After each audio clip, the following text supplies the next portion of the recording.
Donald Trump spoke at the America First Agenda Summit in Washington, D.C., and as with all his engagements, went over his typical talking points. But this time, he proposed something a little different. But we can get rid of all of the bad ones, and the police know almost immediately who the bad ones are. And that we can do, and that we can do fast and easy.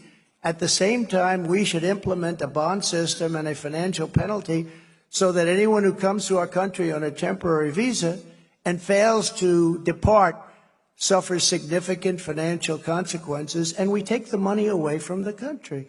We charge the country $25,000 each for each person that comes in illegally. You might be surprised to learn that he wasn't only talking about the people coming in from Mexico, but realistically, I doubt he was thinking of Canada when fear-mongering. This is Rebel HQ. I'm Sandee Lovas. Donald Trump, the president the rest of the world will never let Americans live down, hit all the classics in his disjointed speech. And while he referenced Mexico and MS-13 and said the countries were emptying their jails into the U.S., sending their worst, he also mentioned a common way people stay in the States illegally, by overstaying their visas.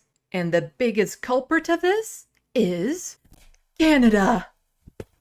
Yes, it's the scary Canadians coming to take the jobs away from right-wing personalities. Granted, Canadians make up a tiny percentage of unauthorized immigrants in the States. Personally, I don't see the appeal. My country has its problems, no doubt about that. But here, I'm not worried about being shot while attending a rally, then going to the hospital wishing I didn't make it because of the medical bill I'd receive afterwards. Also, your poutines suck. Still, it's pretty amazing Trump acknowledged other countries instead of just attacking Mexico. And we have no idea who's coming in, but I do know they're emptying their jails. They're getting rid, and last week we had 141. Most people don't know there are many more countries than that. Yeah, I'm fairly certain he learned this right before going on stage when Alexa overheard him say, "We're the best of all countries, however many there are." But last week we had 141 countries represented by people that came into our country illegally.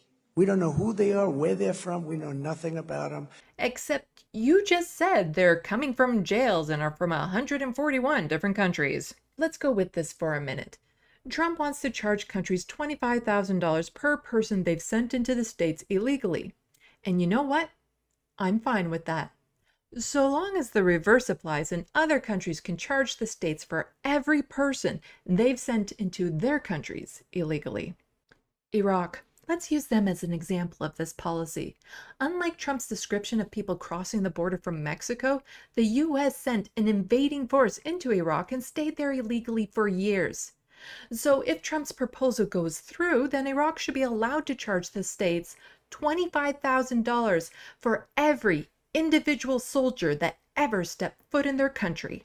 The crimes and murders committed by unauthorized people in the U.S. doesn't come close to the destruction the U.S. unleashed in Iraq, with some estimates being over 1 million people dead as a direct or indirect result of the American invasion. So Iraq should be able to charge the U.S. for every person they've lost because of the actions of the United States. Let's also include the cost of damaged infrastructure, lost crops, medical bills, and the loss of livelihoods.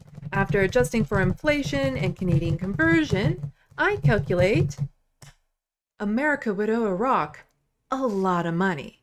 And that's just one country America would owe.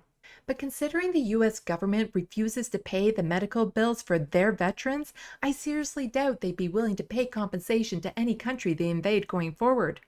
Or here's a thought, don't invade any more countries, then they'll never have to worry about it. For more of my stuff, look for me on social media's left of the box. Don't forget to hit buttons and leave comments. Thanks for watching, and until next time, get informed, get involved.